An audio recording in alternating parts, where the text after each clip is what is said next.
So hello everyone, welcome to JKSSB master class. तो इस video में हम डिफॉरेस्टेशन का टॉपिक कवर करने वाले हैं। बेसिकली ये हमारा लास्ट टॉपिक होगा जो फॉरेस्ट एंड वाइल्ड लाइफ का जो पोर्शन है बेसिकली इसका लास्ट टॉपिक है। ठीक है, तो impact of deforestation. Okay, let's move to the video. Consider the following statements. Deforestation means cutting down forest for human use. हम बेसिक से स्टार्ट करेंगे। ठीक है, तो सबसे पहले यहाँ पर हम क्या डिस्कस करने वाले हैं। एक तो देखो, ये एक इजी टॉपिक है। ठीक है, डिफॉरेस्टेशन सबको पता है, बेसिक आइडिया डिफॉरेस्टेशन का सबको है। अब इसमें जितने भी important factors, exam oriented factors हैं, ठीक है, वो I have try to design this lecture in such a way कि इसमें सारे एग्जाम ओरिएंटेड फैक्टर्स आपके कवर हों। ठीक है, पहली चीज़ इसमें हम डिस्कस करेंगे जो भी इंटरनेशनली जो भी बेसिकली यूएन बेस्ड कम्युनिटीज़ है, यूएन बेस्ड ऑर्गेनाइजेशंस हैं टू मिटिगेट द डिफॉरेस्टेशन, उनको हम डिस्कस करेंगे। दूसरा, जो नेशनल लेवल पे, इंडिया की लेवल पे जितनी भी हमारी ऑर्गेनाइजेशंस हैं, जितने भी हमारे बेसिकली डिफॉरेस्टेशन को मिटिगेट करने के लिए जो भी हमने ऑर्गेनाइजेशंस नेशनल लेवल पे बनाई हैं, उसको हम यहाँ पे डिस्कस करेंगे, इंपॉर्टेंट वंस को। तो ये हमारा पूरा स्ट्रक्चर रहने वाला है। और इसके अलावा जो बेसिक चीज़ें, जो बेसिक फैक्टर्स हैं डिफॉरेस्टेशन की, वो हम कवर करने वाले हैं। ठीक है, let's move the video straight away. Consider the following statements. Okay, so आप इस क्वेश्चन को बेसिकली वीडियो को पॉज कीजिए, इस क्वेश्चन को अटेम्प्ट कीजिए, उसके बाद just listen to my explanation. Okay, I hope you answer the question. Now see, deforestation means cutting down forests for human use. Main cause of deforestation is urbanization. CO2 increases in atmosphere due to deforestation. Soil erosion is the major consequence of deforestation. Okay. सो ये question का answer discuss करने से पहले हम थोड़ी basic चीज़ें जान लेते हैं डिफॉरेस्टेशन के बारे में। ओके, तो deforestation as all you might know कि it is a large scale removal. जब हम फॉरेस्ट को रिमूव करेंगे, क्लियर करेंगे on large scale for human activities, उसको हम बोलते हैं डिफॉरेस्टेशन। ओके, तो बेसिकली परमानेंट डिस्ट्रक्शन होती है फॉरेस्ट की। अब इससे क्या होता है, बेसिकली पहला पॉइंट, बायोडाइवर्सिटी जो है वो रिड्यूस हो जाती है। ठीक है, कैसे? फॉर एग्जांपल ये कोई रीजन है, यहाँ पर हमने डिफॉरेस्टेशन की, जो यहाँ का जो फ्लोरा एंड फाना है, जो यहाँ पर एनिमल्स और बर्ड्स और यहाँ पर प्लांट्स जो पहले थे, उनका हैबिटेट लॉस हो गया। ठीक है, वो एनिमल्स या तो यहाँ से मूव हो जाएंगे या तो वो कंप्लीटली एक्सटिंक्ट हो जाएंगे। तो basically it is a loss to biodiversity. Biodiversity क्या हो जाएगी? रिड्यूस हो जाएगी। ठीक है, वेरी इंपॉर्टेंट पॉइंट। दूसरा पॉइंट कि डिफॉरेस्टेशन से बेसिकली क्लाइमेट इफेक्ट होगा। कैसे? 5th क्लास की एनसीईआरटी में आपने पढ़ा होगा कि जब हम डिफॉरेस्टेशन करते हैं, बेसिकली जो CO2 होता है, CO2 एब्जॉर्ब कौन करता है? प्लांट्स। जो CO2 सिंक या एब्जॉर्ब प्लांट्स करते हैं, अगर हम डिफॉरेस्टेशन करेंगे तो CO2 की मात्रा एटमॉस्फेयर में इंक्रीज हो जाएगी। जब CO2 इंक्रीज हो जाएगा, उससे ग्लोबल वार्मिंग का नाम आपने सुना होगा, ग्लोबल वार्मिंग इंक्रीज हो जाएगी। ग्लोबल वार्मिंग से क्या? क्लाइमेट चेंज, और क्लाइमेट जो है वो इफेक्ट होगा। कैसे इफेक्ट होगा? टेम्परेचर इंक्रीज होगा, ड्राउट इंक्रीज होगा। ठीक है, रेनफॉल जो है वो रिड्यूस हो जाएगा। ये सारी चीज़ें अल्टीमेटली जो है क्लाइमेट जो है वो इफेक्ट हो जाएगा। ठीक है, तो इन सारी चीज़ों से बेसिकली जो इकोलॉजिकल बैलेंस है ओवरऑल वो डिस्टर्ब हो जाएगी। जब यहाँ से बायोडाइवर्सिटी रिड्यूस हो जाएगी तो अल्टीमेटली इकोलॉजिकल बैलेंस जो है वो डिस्टर्ब हो जाएगी। ठीक है, तो डिफॉरेस्टेशन के कॉज क्या है? मेन जो कॉज हैं डिफॉरेस्टेशन के, एक तो एग्रीकल्चर कॉज आपको ध्यान में रखने हैं। ठीक है, एग्रीकल्चरल जो कॉजेज है, एक है स्लैश एंड बर्न एग्रीकल्चर, जो नॉर्थ ईस्ट में आपको पता है एक फॉरेस्ट पैच को बेसिकली कन्वर्ट किया जाता है इनटू एग्रीकल्चरल लैंड। ठीक है, इनटू एग्रीकल्चरल लैंड। कैसे? उसको उस पैच ऑफ फॉरेस्ट को उसी एरिया में बर्न करके उसको कन्वर्ट किया जाता है इनटू एग्रीकल्चरल लैंड। तो बेसिकली इससे भी डिफॉरेस्टेशन होती है। और दूसरा कॉज है कमर्शियल फार्मिंग। हम अगर एक पैच ऑफ फॉरेस्ट को कट करके उसको कमर्शियली उसको वहाँ पर टी प्लांटेशन करेंगे या रबर प्लांटेशन करेंगे, ठीक है, पाम ऑयल, सोय, कैटल रैंचिंग के लिए भी डिफॉरेस्टेशन होती है। कैटल रैंचिंग होती है बेसिकली जो हमारे पास बड़े बड़े फार्म्स होते हैं, जो जहाँ पर कैटल को रेज किया जाता है। ठीक है, ऑन ए लार्ज स्केल जहाँ पर कैटल को रेज किया जाता है, उनको हम बोलते हैं, उन फार्म्स को रैंचेस। ठीक है, रैंचेस। तो उन रैंचेस के लिए अगर हम फॉरेस्ट को क्लियर करेंगे तो that would also be the cause of deforestation. ठीक, तो उसके बाद लॉगिंग आपको पता है, जो टिम्बर हार्वेस्टिंग करते हैं, चाहे लीगली चाहे इलीगली, जो हम टिम्बर हार्वेस्ट करते हैं ऑन लार्ज स्केल, तो ये भी इट इज़ हम टिम्बर क्यों हार्वेस्ट करते हैं? फॉर एग्जांपल फर्नीचर के लिए, ठीक है, या हम पेपर बनाने के लिए टिम्बर को हार्वेस्ट करेंगे। तो ये बेसिकली लॉगिंग भी एक कॉज है डिफॉरेस्टेशन का। ठीक, इंफ्रास्ट्रक्चर डेवलपमेंट के लिए हम डिफॉरेस्टेशन करते हैं। जैसे फॉर एग्जांपल हमको कोई रोड बनाना है, हमको कोई रेलवे ट्रैक बनाना है, ठीक है, या फॉर एग्जांपल कोई ब्रिज बनाना है, तो उसके लिए हम इंफ्रास्ट्रक्चर डेवलपमेंट जो है उसके लिए भी हम ये भी कॉज हो सकता है डिफॉरेस्टेशन का, ठीक। इसके बाद माइनिंग, हम गोल्ड, आयरन या कॉपर माइनिंग के लिए बेसिकली फॉरेस्ट को क्लियर करते हैं, तो that is also the cause of deforestation. Forest fire is also basically a cause of deforestation. आपने रिसेंटली सुना होगा जो यूएस में बेसिकली फॉरेस्ट फायर ने डिस्ट्रक्शन किया, आपने न्यूज़ में जरूर देखा होगा। तो forest fire also cause destruction to the forests, okay. तो क्लाइमेट चेंज, देखो ये एक इंटरेस्टिंग पॉइंट है यहाँ से, जो क्लाइमेट चेंज है basically it is also the cause of deforestation, it is also the cause of deforestation and in turn deforestation is cause of climate change. हमने भी डिस्कस किया, पीछे ही डिस्कस किया, deforestation causes climate change, but climate change also causes deforestation. It's a cycle, never ending cycle. कैसे? Climate change से deforestation कैसे होगी? Climate change से डिफॉरेस्टेशन कैसे होगी? जब क्लाइमेट चेंज होगा ग्लोबल वार्मिंग से, तो क्या होगा? टेम्परेचर इंक्रीज होगा, रेनफॉल डिक्रीज होगा, सॉइल का मॉइस्चर जो है वो डिक्रीज होगा, ठीक है। ड्राउट या ड्राई कंडीशंस जो है वो इंक्रीज हो जाएंगे। उससे ओवरऑल जो बेसिकली यहाँ पर जो इन्वायरमेंट क्रिएट होगा that will be harsh for the growth of trees. तो ट्रीज के लिए, ट्रीज बेसिकली ग्रो नहीं कर पाएंगे इस हार्श कंडीशंस में, ठीक है। उससे क्या होता है? ट्री कवर अल्टीमेटली रिड्यूस होता है, ठीक है। ट्री कवर जो है वो रिड्यूस होता है, तो that also is a kind of deforestation, ठीक है। ट्री कवर कम हो गया, तो डिफॉरेस्टेशन से हमने देखा डिफॉरेस्टेशन से कैसे क्लाइमेट चेंज होता है। डिफॉरेस्टेशन से CO2 लेवल जो है, यानी अल्टीमेटली ग्लोबल वार्मिंग होती है, ग्लोबल वार्मिंग जो है दैट कॉजेज क्लाइमेट चेंज, ठीक है। तो it's a cycle, very very important point, okay. तो coming back to the question, पहला स्टेटमेंट क्या था? Deforestation means cutting down forest for human use. Obviously बच्चों वाला स्टेटमेंट है। Main cause of deforestation is urbanisation. समझने की कोशिश करते हैं यहाँ पर। अर्बनाइजेशन, जब हम किसी अर्बन इलाके को बढ़ाने की बात करते हैं तो वहाँ पर बेसिकली हमको स्कूल की ज़रूरत पड़ेगी, हमको फैक्ट्रीज लगानी पड़ेंगी, और ठीक है बेसिकली इंफ्रास्ट्रक्चर डेवलप करना पड़ेगा। रोड्स के लिए हमें लैंड चाहिए, तो इस सब के लिए लैंड कहाँ से आएगी? इस सब के लिए लैंड कहाँ से आएगी? हम बेसिकली फॉरेस्ट को क्लियर करेंगे, ठीक है। तो इसीलिए अर्बनाइजेशन को basically main cause of deforestation माना जाता है, ठीक है। ये समझाने का बेसिकली मेरा एम था। तो CO2 gas increases in atmosphere due to deforestation, बच्चों वाला स्टेटमेंट है। तो डिफॉरेस्टेशन से CO2 गैस जो है वो इंक्रीज हो जाएगा। ऑब्वियसली CO2 एब्जॉर्ब करना है प्लांट्स, जब डिफॉरेस्टेशन करेंगे तो CO2 को एब्जॉर्ब करने के लिए प्लांट्स को ही खत्म करेंगे तो CO2 गैस इंक्रीज हो जाएगा, which ultimately results in global warming. उसके बाद चौथा स्टेटमेंट है, soil erosion is the major consequence of deforestation. कैसे? देखो सॉइल जो है, सॉइल को होल्ड कौन करता है? सॉइल को बेसिकली जो सॉइल होती है इसको प्लांट्स के रूट्स जो हैं वो होल्ड करते हैं, प्लांट्स के रूट्स होल्ड करते हैं। जब प्लांट्स को ही हम खत्म करेंगे तो उसका मतलब सॉइल इरोजन जो है वो, सॉइल इरोजन बेसिकली बढ़ जाएगा, सॉइल इरोड हो जाएगी। जब प्लांट्स ही नहीं होंगे तो soil erosion is actually a major consequence of deforestation, ठीक है। तो चारों के चारों स्टेटमेंट्स जो हैं वो करेक्ट हो जाएंगे। I hope you understand this question. Moving next, pause the video again and try to answer it by yourself.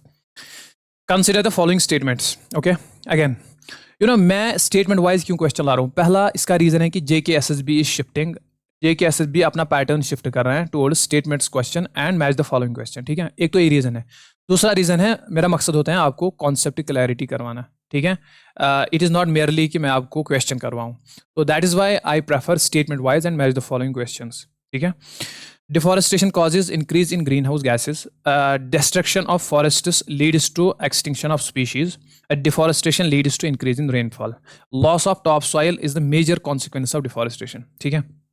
Basically फिर से एक बेसिक क्वेश्चन है डिफॉरेस्टेशन पे, तो चलिए पहले समझने की कोशिश करते हैं जो इम्पैक्ट ऑफ डिफॉरेस्टेशन है, इस पे एक क्वेश्चन था। तो यहाँ पर आप थोड़ा ध्यान दीजिए क्योंकि असल में जो टॉपिक है आपका वो यही है, इम्पैक्ट ऑफ डिफॉरेस्टेशन। डिफॉरेस्टेशन से क्या इम्पैक्ट पड़ेगा इन्वायरमेंट में, ठीक है, ये इंपॉर्टेंट है। पहली चीज़ लॉस ऑफ बायोडाइवर्सिटी, डिस्कस कर चुका हूँ मैं कि जो हैबिटेट है बेसिकली फ्लोरा एंड फौना का, वो जहाँ पर हम डिफॉरेस्टेशन करेंगे वो हैबिटेट लूज़ कर जाएंगे, तो वहाँ से वो बेसिकली एक्सटिंक्ट हो जाएंगे। अगर वो वहाँ से या तो चले जाएंगे या तो पूरे के पूरे एक्सटिंक्ट हो जाएंगे, क्योंकि वो हैबिटेट ही लूज़ करेंगे जब हम डिफॉरेस्टेशन करेंगे, ठीक है। तो loss of biodiversity it is the first impact of deforestation, very important. Climate change भी हम डिस्कस कर चुके हैं कि ट्रीज बेसिकली ये ऑक्सीजन एब्जॉर्ब करते हैं। डिफॉरेस्टेशन से क्लाइमेट चेंज कैसे होती है? ट्रीज ऑक्सीजन एब्जॉर्ब करते हैं, तो उससे क्या होगा, अगर हम ट्रीज को कट करेंगे तो CO2 की मात्रा इंक्रीज हो जाएगी एटमॉस्फेयर में, उससे ग्रीन हाउस इफेक्ट बढ़ेगा, अल्टीमेटली ग्लोबल वार्मिंग इंक्रीज हो जाएगी, तो climate change. Disruption of water cycle important point है। देखो अगर हम basically if we will cut down the trees, उससे क्या होगा, रेनफॉल रिड्यूस होगा। कैसे? आपको पता होगा जो ट्रांसपिरेशन के थ्रू जो बेसिकली इवापोरेशन होती है, पत्तों से जो बेसिकली जो लीव्स के थ्रू इवापोरेशन होती है, that actually help us to form clouds. उससे क्लाउड्स बनने में हेल्प होती हैं जो इवापोरेशन होती है by the process of transpiration. ठीक, तो क्लाउड्स बनते हैं, इसका मतलब that help us in rain. तो इसका मतलब है जितने ज़्यादा फॉरेस्ट्स होंगे उतना रेन ज़्यादा होगा। ठीक है, तो अगर हम फॉरेस्ट्स को काटेंगे, इसका मतलब है रेनफॉल कम हो जाएगा, और रेनफॉल कम हो जाएगा मतलब वाटर साइकिल डिस्टर्ब हो जाएगा। ठीक है, सिंपल है। तो इसके अलावा जो ड्राउट है बेसिकली वो इंक्रीज हो जाएगा। कैसे? रेनफॉल कम मतलब ड्राउट के चांसेस बढ़ जाएंगे। ठीक, तीसरा इसका इम्पैक्ट है डिफॉरेस्टेशन का, जो आपको याद रखना है, सॉइल इरोजन एंड डिग्रेडेशन। मैं डिस्कस कर चुका हूँ। देखो सॉइल, जो टॉप सॉइल को है उसको फर्मली कौन होल्ड करता है? जो उसको होल्ड करता है रूट्स ऑफ द सॉइल। जब जब बेसिकली रूट्स ही नहीं है तो that means sorry soil erosion का खतरा रहेगा। ठीक है, और सॉइल की जो फर्टिलिटी है, जो टॉप लेयर ऑफ सॉइल होती है, मैक्सिमम फर्टिलिटी उसी में रहती है। जब टॉप सॉइल ही इरोड हो जाएगी, उसका मतलब फर्टिलिटी जो है वो रिड्यूस हो जाएगी। ठीक है, ये एक इंपॉर्टेंट इम्पैक्ट है बेसिकली, एक डेवास्टेटिंग इम्पैक्ट है डिफॉरेस्टेशन का। उसके बाद रिड्यूस्ड लाइवलीहुड्स, डिफॉरेस्टेशन से लाइवलीहुड्स का भी, जो बेसिकली फॉरेस्ट डिवेलिंग कम्युनिटीज़ हैं या जो ट्राइबल पीपल्स होते हैं जो फॉरेस्ट्स में रहते हैं, जिनका इकोनॉमिक डिपेंडेंस होते हैं फॉरेस्ट्स पे, वो उनका लाइवलीहुड खतरे में आता है अगर हम डिफॉरेस्टेशन करेंगे। ठीक, तो उसके बाद contribution to natural disasters like floods and landslides, deforestation से फ्लड्स के चांस बढ़ेंगे। कैसे? देखो अगर बेसिकली सॉइल इरोजन होता है, अगर जो टॉप लेयर ऑफ सॉइल है वो इरोड हो जाएगी, या अगर आप ऐसे ऐसे समझो, जब बेसिकली हम डिफॉरेस्टेशन करेंगे, जब हम जंगल काटेंगे, उससे बेसिकली जो सॉइल एब्जॉर्प्शन है, जो सॉइल में मॉइस्चर जो सॉइल में बेसिकली रेन जो है उसकी एब्जॉर्प्शन जो सॉइल में है वो रिड्यूस हो जाती है। ठीक है, सॉइल में एब्जॉर्प्शन जो है वो रिड्यूस हो जाती है। That basically makes it a flood prone, that makes that region flood prone. कैसे? देखो मैं समझाता हूँ यहाँ पर।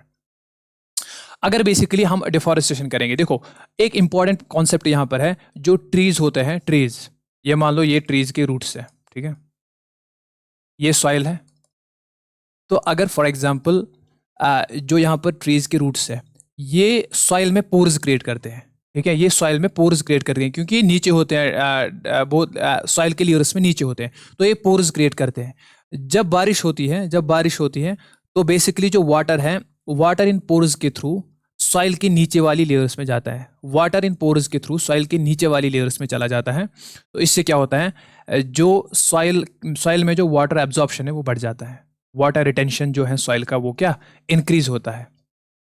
तो इस अगर फॉर एग्जांपल हमने जंगल ही काट दिए, तो सॉइल में जो वाटर रिटेंशन है वो कम हो जाएगा। इसका मतलब है जो रन ऑफ है वो इंक्रीज हो जाएगा, यानी ये जो बेसिकली बारिश का पानी है, ये रन ऑफ इंक्रीज हो जाएगा, ये सीधे रिवर्स में जाएगा, और it will create floods. I hope you understand this concept now. How basically deforestation leads to floods. I hope you understood this concept. Similarly, deforestation leads to landslides. ठीक है, as I told you कि roots basically they hold the soil firmly. जब roots ही नहीं है तो soil erode हो जाएगी, उससे landslides का खतरा रहेगा। ठीक है, आपने देखा होगा जहाँ जिस soil पर tree cover बहुत कम होता है, उसमें landslides ज़्यादा होने का खतरा रहता है। तो these are the impacts of deforestation basically, जो आपको याद रखने हैं। I will repeat, loss of biodiversity, climate change, water cycle का डिस्टर्ब होना, सॉइल इरोड और डिग्रेड होना, और लाइवलीहुड, जो फॉरेस्ट डिवेलिंग कम्युनिटीज़ हैं उनका जो लाइवलीहुड है वो खतरे में आना, और natural disaster like flood and landslides में भी डिफॉरेस्टेशन का कंट्रीब्यूशन होता है। ठीक है, so coming back to the question, देखो deforestation causes increase in green house gases like carbon dioxide, बिल्कुल। Destruction of forests leads to extinction of species, यानी उनका बेसिकली हैबिटेट ही लूज होता है। Deforestation leads to increase in rainfall, देखा हमने। Loss of top soil is the major consequence of deforestation, top soil ही खत्म होती है डिफॉरेस्टेशन से, ये हमने देख लिया। तो चारों के चारों सॉरी जो थर्ड स्टेटमेंट है basically, it is deforestation leads to increase in rainfall, ये उल्टा लिखा है यहाँ पर। बेसिकली डिफॉरेस्टेशन से क्या होगा, रेनफॉल डिक्रीज होगा। इसका मतलब ये स्टेटमेंट गलत हो जाएगा। Deforestation will lead to decrease in rainfall. Deforestation से ग्लोबल वार्मिंग हो जाएगी, उससे टेम्परेचर इंक्रीज हो जाएगा, तो रेनफॉल क्या हो जाएगा, decrease. That means the correct option would be 1, 2 and 4। Third statement गलत है, ठीक है। Okay, so moving next, with respect to reducing emissions from deforestation and forest deforestation, basically red, UN red के बारे में आपसे क्वेश्चन पूछ रहे हैं। Choose the correct option. Okay, UN red, the full form is reducing emissions from deforestation and forest deforestation। तो ये है UN red। आपसे पूछ रहे हैं पहला statement, it is a mitigating step to climate change, it aims to make forest more standing than cutting down. REDD, ये REDD है यहाँ पर, ठीक है। REDD includes role of conservation and sustainable management of forests, all of the above. Okay, just pause the video and try to answer the question. तो question का answer देखने से पहले let us try to understand basic things about UN red and red plus, ठीक है। Very important, क्योंकि अब हम कंजर्वेशन पे आ गए हैं, ठीक है। हम बेसिकली जो इम्पैक्ट ऑफ डिफॉरेस्टेशन है उसको कैसे कम करेंगे, उसको न्यूट्रलाइज कैसे करेंगे, अब हम इस पोर्शन पे आए हैं। सबसे पहले हम डिस्कस करेंगे इंटरनेशनल लेवल पे हमें UN रेड पढ़ना है। देखो, UN REDD is basically United Nations programme है एक, ठीक है, on reducing emissions from deforestation and forest degradation. ये इसकी फुल फॉर्म है, ठीक है। जो भी कार्बन डाइऑक्साइड CO2 इमिशन होता है, CO2 इमिशन अभी हमने पढ़ा, डिफॉरेस्टेशन होगा तो CO2 इंक्रीज होगा, एटमॉस्फेयर में CO2 की मात्रा ज़्यादा होगी। तो इस CO2 की इमिशन को कम करने के लिए बेसिकली ये यूनाइटेड नेशंस का एक प्रोग्राम है UN रेड, ठीक है। इसके साथ फॉरेस्ट डिग्रेडेशन को भी न्यूट्रलाइज करना, ठीक है।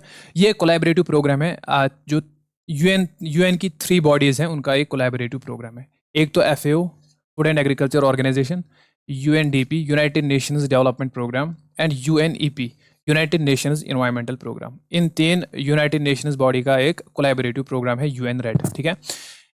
2008 में इसको बनाया गया था।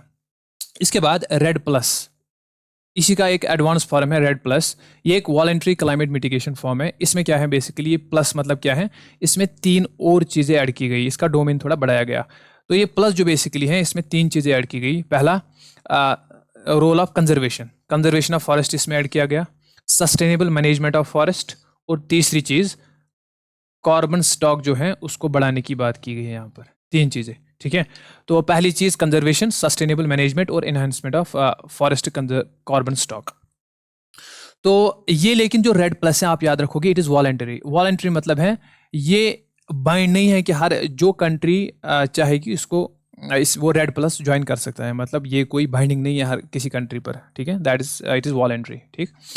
तो जो भी फिर 3 चीज़ें आप याद रखोगे इस रेड प्लस में, UN रेड प्लस में। पहली चीज़, इसकी बेसिक नेगोशिएशन शुरू होती है 2005 में इसको स्टार्ट करने की, ठीक है।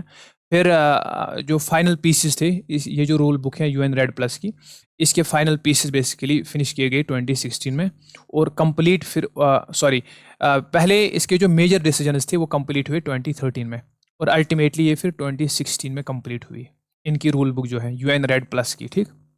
तो यहाँ से हमने क्या देखा, यहाँ से हमने देखा UN रेड और UN रेड प्लस। सबसे पहले UN रेड क्या फॉर्मूला, ये याद रखोगे full form, united Nations programme on reducing emissions from deforestation and forest degradation. Collaborative programme है 3 UN बॉडीज़ का, एक तो FAO, दूसरा UNDP और तीसरा UNEP। 2008 में ये बनी है, ठीक है। रेड प्लस में 3 मेजर इनिशिएटिव्स ऐड किए गए। एक तो इसमें खाली था डिफॉरेस्टेशन, ठीक है, कि CO2 इमिशन को हमें कम करना है और डिफॉरेस्टेशन को मिटिगेट करना है, इसमें इतना ही था। लेकिन इसमें थोड़ा ये 3 कदम आगे बढ़ी रेड प्लस में। इसमें बताया गया अब फॉरेस्ट को कंजर्व भी करना है, सस्टेनेबल मैनेजमेंट भी देखनी है इसकी, ताकि फ्यूचर जनरेशन के लिए सस्टेन हो फॉरेस्ट, और तीसरा जो फॉरेस्ट का कार्बन स्टॉक है उसको भी इंप्रूव करना है, मतलब ज़्यादा से ज़्यादा एफॉरेस्टेशन करनी है। जितना एफॉरेस्टेशन करेंगे उतना एब्जॉर्ब ऑक्सीजन करेंगे प्लांट्स, दैट मीन्स उतना कार्बन स्टॉक इंक्रीज हो जाएगा। तो ये 3 जो गोल है ये यहाँ पर ऐड हुए हैं, ठीक है। I hope you understood this. तो coming back to the question, red के बारे में यहाँ पर 3 स्टेटमेंट्स दिए थे, क्या क्या, it is a mitigating step to climate change, बिल्कुल क्लाइमेट चेंज को मिटिगेट करने का एक स्टेप है। दैट मीन्स देखो, क्लाइमेट चेंज को कैसे मिटिगेट करेगा, इनडायरेक्टली डिफॉरेस्टेशन पर जब काम करेगा, अल्टीमेटली क्लाइमेट चेंज पर ही काम कर रहा है ना। तो it aims to make forest more standing than cutting down. ये एक इंपॉर्टेंट पॉइंट है, समझो। देखो, ये बेसिकली जो कुछ इंसेंटिव जो फॉरेस्ट डेवलपिंग कम्युनिटीज़ हैं उनको ये कुछ इंसेंटिव्स देते हैं। उन इंसेंटिव्स के बदले वो फॉरेस्ट प्रोटेक्शन में इनका हेल्प करते हैं, ठीक है। फॉरेस्ट प्रोटेक्शन में उनका हेल्प करते हैं, वो जो local developing communities, forest developing communities होते हैं। तो इसका मतलब यही है कि it aims to make forest more standing valuable, यहाँ पर वैल्यूएबल लिखो, ठीक है। दैट मीन्स जो कटिंग डाउन से बेनिफिट्स मिलते हैं, कटिंग, जब हम फॉरेस्ट हम कट क्यों करते हैं? हम कट करते हैं पेपर ऑब्टेन करने के लिए, हम कट करेंगे वैक्स ऑब्टेन करने के लिए, हम फॉर एग्जांपल कट करेंगे टिम्बर के लिए, ठीक है। तो ये सारे जो बेनिफिट्स हमें मिलते हैं, इनके बदले ये बेसिकली इनको देते हैं कुछ फाइनेंशियल, इनको कुछ उनको फाइनेंशियली हेल्प करते हैं इन फॉरेस्ट डिवेलिंग कम्युनिटीज़ को, बदले में इनको प्रोटेक्शन देते हैं इन फॉरेस्ट्स को, ठीक है। उसके बाद जो REDD includes role of conservation and sustainable management of forests, बिल्कुल। तो जो रेड प्लस था बेसिकली, उसमें कंजर्वेशन और सस्टेनेबल मैनेजमेंट ऑफ फॉरेस्ट भी आता था। इसका मतलब है सारे के सारे स्टेटमेंट जो है, these are correct statements, okay. Okay, coming back to the next question. Coming to the next question, with respect to United Nations Convention to Combat Desertification, basically UNCCD के बारे में 4 स्टेटमेंट्स दिए हैं। आप चारों स्टेटमेंट्स पढ़ो, and if you have read about this, try to answer the question. I hope you answer the question. UNCCD, इसकी full form है united nations convention to combat desertification, okay. तो पहला पॉइंट है, adopted in 1994, came into force in 1996। Its aim is to prevent land degradation and support reforestation. ये point आप दिमाग में रख लेना जो मैं अंडरलाइन कर रहा हूँ, ठीक है। इसके बाद जब हम इसको पढ़ेंगे फिर आप ही आंसर करोगे। India became a signatory to UNCCD on 14th October 1994, all of the above. So you have to choose the correct answer, okay. तो चलिए पढ़ते हैं हम UNCCD के बारे में, ठीक। देखो, फुल फॉर्म मैंने आपको बताई, united nations convention to combat desertification, ठीक। 1994 में इसको अडॉप्ट किया गया। 2 साल बाद 1996 में इसको ये बेसिकली केम इनटू फोर्स, ठीक है। इसने काम करना स्टार्ट किया। तो इट्स अ कन्वेंशन जो डेजर्टिफिकेशन को टैकल करने के लिए बनाई गई थी।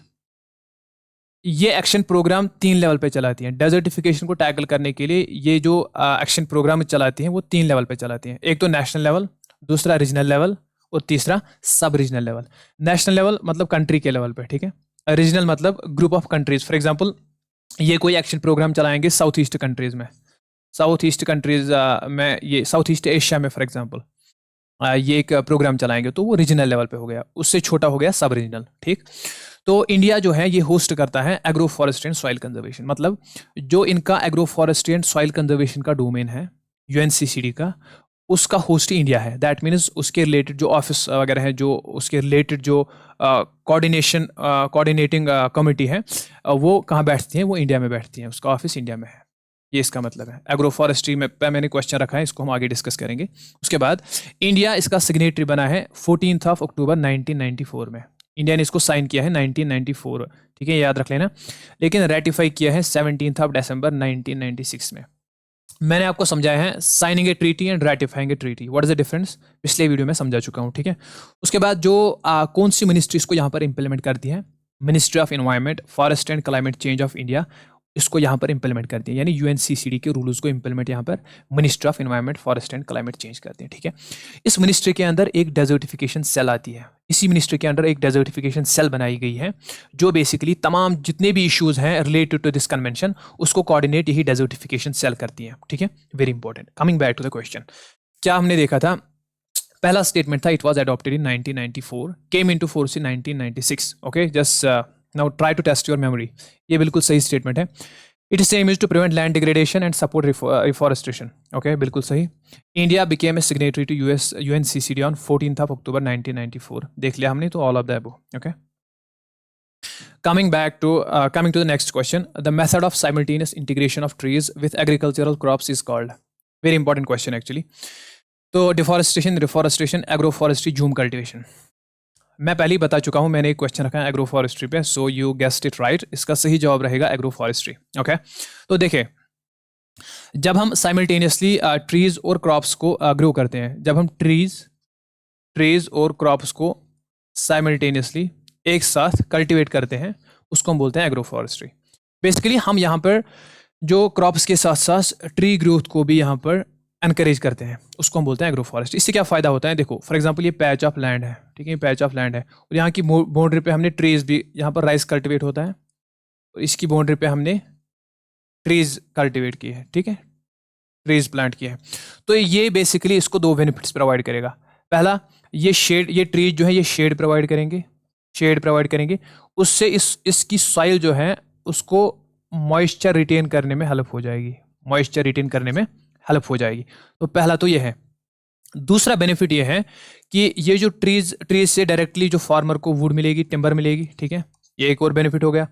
तीसरा बेनिफिट ये है कि it will support the biodiversity, जो इंसेक्ट्स हैं बेसिकली या बर्ड्स हैं, उनका हैबिटेट एज ए हैबिटेट ये सर्व करेगा। That means it will also support the biodiversity. तो बेसिकली ये राइस कल्टीवेशन के साथ साथ फार्मर्स को यहाँ से भी एक फाइनेंशियल सोर्स बनता है, वुड टिम्बर वगैरह भी यहाँ से प्रोड्यूस होती है, और बायोडाइवर्सिटी को सपोर्ट भी करता है, ठीक है, मॉइस्चर रिटेन करने में भी हेल्प करता है। तो इसको हम बोलते हैं एग्रो फॉरेस्ट्री, ठीक है, वेरी इंपॉर्टेंट कॉन्सेप्ट। उसके बाद जो बाकी चीज़ें हैं वो हम आगे डिस्कस करेंगे, ठीक। Right option would be agro forestry. तो उसके बाद इसमें क्या था, reforestation and jhum cultivation. Reforestation मतलब अगर कोई लैंड है, कोई रीजन है, वहाँ पर बहुत ज़्यादा डिफॉरेस्टेशन हुई है, ठीक है, तो उस बेसिकली इफेक्ट को न्यूट्रलाइज करने के लिए हम फिर से उसमें ट्री प्लांटेशन करते हैं, उसको हम बोलते हैं रिफॉरेस्टेशन। सिंपल कॉन्सेप्ट है। तो जूम कल्टीवेशन आपको पता होगा, जो मैंने वहाँ पर बताया स्लैश एंड बर्न कल्टीवेशन, वही है स्लैश एंड बर्न कल्टीवेशन, जो मोस्टली नॉर्थ ईस्ट इंडिया में प्रैक्टिस होता है, नॉर्थ ईस्ट इंडिया के स्टेट्स में प्रैक्टिस होता है, जिसमें कि फॉरेस्ट पैच को क्लियर करके उसको कन्वर्ट किया जाता है इनटू फार्म लैंड, ठीक है, एग्रीकल्चरल लैंड। तो रिफॉरेस्टेशन एंड जूम कल्टीवेशन, ठीक है, jhum cultivation is predominant in north east India. Okay, coming to the next question, deforestation also leads to a decrease in the water holding capacity of the soil. Very important. देखो, ये आपको वही से बता रहा है कि deforestation leads to the decrease in the water holding capacity of the soil. ये मैंने डिस्कस किया है कि how deforestation leads to decrease in the water holding capacity, पूरा डिस्कस किया है। अगर ऐसा है तो आपको बताना है 10 इसकी वजह से क्या होगा फिर, अगर डिफॉरेस्टेशन से वाटर होल्डिंग कैपेसिटी सॉइल की रिड्यूस हो जाएगी, उससे अल्टीमेटली क्या होगा, पहले option, increase in the level of CO2 in the atmosphere, increase in the ground water level, increase the chances of natural calamities such as floods and drought. Okay, just try to get to the answer. Okay, the right option would be option number D, A and C, ठीक है। तो increase in the level of CO2, देखो आपको बताएं deforestation से क्या होगा, basically CO2 की लेवल इंक्रीज हो जाएगी, हम डिस्कस कर चुके हैं। Chances of natural calamities such as floods and drought, ये भी हम डिस्कस कर चुके हैं कि डिफॉरेस्टेशन से फ्लड्स के चांसेस कैसे इंक्रीज होते हैं, क्योंकि सॉइल की जो वाटर रिटेनिंग कैपेसिटी है वो कम हो जाएगी, सॉइल वाटर ही नहीं रिटेन कर पाएगा। उसका रीज़न मैंने आपको बताया है, जब वाटर ही नहीं रिटेन कर पाएगा उसका मतलब रन ऑफ जो है वो इंक्रीज हो जाएगा, रिवर्स में पानी ज़्यादा आएगा तो फ्लड्स के चांसेस बढ़ जाएंगे। अल्टीमेटली ये कब होगा, रेनी सीजन में फ्लड के चांस बढ़ जाएंगे, लेकिन ड्राई सीजन में ड्राउट के चांस बढ़ जाएंगे। जब सॉइल मॉइस्चर ही रिटेन नहीं कर पाएगी तो उसका मतलब क्या है, थोड़ा सा भी टेम्परेचर इंक्रीज हुआ तो ड्राउट का खतरा रहेगा, ठीक है। तो increase in the ground water level नहीं, बिल्कुल इसका अपोजिट होगा। क्या होगा, ग्राउंड वाटर लेवल जो है, जो वाटर टेबल है उसको क्या हो जाएगा, डिक्रीज हो जाएगा। क्यों, वाटर सॉइल की नीचे वाली लेयर्स में जाएगा ही नहीं, क्योंकि नीचे वाली लेयर्स में जाने के लिए चाहिए पोर्स, जो रूट्स से जो पोर्स बनते हैं वो चाहिए इस वाटर को नीचे की लेयर्स में आने के लिए। जब पेड़ ही नहीं है तो वाटर जो है वो नीचे की लेयर्स में नहीं जा पाएगा। इसका मतलब जो है ग्राउंड वाटर लेवल जो है वो इंक्रीज नहीं डिक्रीज हो जाएगी, ठीक है। I hope you understood this concept. Which of the following programmes is launched by government to overcome deforestation? Okay, try to answer the question. Drought prone area programme, desert developmental programme, both A and B। तो basically national level पे जो हमारे India में programme चलते हैं deforestation को overcome करने के लिए, जो प्रोग्राम चलते हैं उसके बारे में हम डिस्कस करेंगे। यहाँ पर 2 प्रोग्राम्स हैं, इसका आंसर रहेगा option number C, both A and B। Majorly यही 2 प्रोग्राम्स हैं, ठीक है। एक है ड्राउट प्रून एरिया प्रोग्राम, जिससे हम ड्राउट को मिटिगेट करते हैं, ठीक। दूसरा है डेजर्ट डेवलपमेंटल प्रोग्राम, जिसमें हम डेजर्टिफिकेशन को मिटिगेट करते हैं, ठीक। तो इनके बारे में जान लेते हैं थोड़ा बहुत। Important programme is in India, okay, to mitigate the deforestation. पहला जो प्रोग्राम है that is drought prone area programme. इसके बारे में क्या याद रखोगे आप, इट वाज लॉन्च्ड इन 1973, 1973 आप याद रख लेना, ठीक है। तो मिनिस्ट्री ऑफ रूरल डेवलपमेंट के अंडर आता है, दूसरा पॉइंट। तीसरा, इसका क्या एम है? एफॉरेस्टेशन को प्रमोट करना, वाटरशेड डेवलपमेंट करना इसका एम है, ठीक है। तो वाटरशेड डेवलपमेंट क्या होता है? Basically for example it is a piece of land, यहाँ पर बारिश हुई, ये एक वाटर हार्वेस्टिंग टेक्निक है, ठीक है। वाटर इसमें हम हार्वेस्ट कर, जो रेन वाटर है उसको हम हार्वेस्ट करते हैं, सेव करते हैं। जैसे यहाँ पर जो बारिश है, बेसिकली जो रेन वाटर है इस फील्ड का, उसको हम ड्रेन आउट करते हैं एक कंट्रोल्ड वे में, उसको हम ड्रेन आउट करते हैं एक पर्टिकुलर पॉइंट से, ठीक है। और यहाँ पर किसी पॉन्ड या किसी रिवर में इसको सेव करते हैं। तो बेसिकली इसको हम बोलते हैं वाटर शेड, ठीक है। वाटर शेड डेवलप करना, एफॉरेस्टेशन प्रमोट करना, ये इस प्रोग्राम का बेसिकली एम है, ठीक। तो इससे मिटिगेट क्या किया जाता है? ड्राउट। इसके बाद डेजर्ट डेवलपमेंटल प्रोग्राम, इसको 1977 में लॉन्च किया गया था। मिनिस्ट्री इसकी भी आती है, रूरल डेवलपमेंट, ठीक है। डेजर्टिफिकेशन को कम्बैट करना इसका एम है। ये एक सेंट्रली स्पॉन्सर्ड स्कीम है। ये भी बेसिकली इसको 2009 में वाटरशेड मैनेजमेंट स्कीम के साथ इसको मर्ज किया गया। फिर 2015 में इसको प्रधानमंत्री कृषि सिंचाई योजना के साथ मर्ज किया गया, PMKSY, ठीक। तो अभी के टाइम पे PMKSY के साथ ही ये चलती है, ठीक है। तो हमने यहाँ पर दो चीज़ें पढ़ी फ्रॉम इंडियन पर्सपेक्टिव। हमने दो चीज़ें पढ़ी, एक ड्राउट प्रून एरिया प्रोग्राम और डेजर्ट डेवलपमेंटल प्रोग्राम।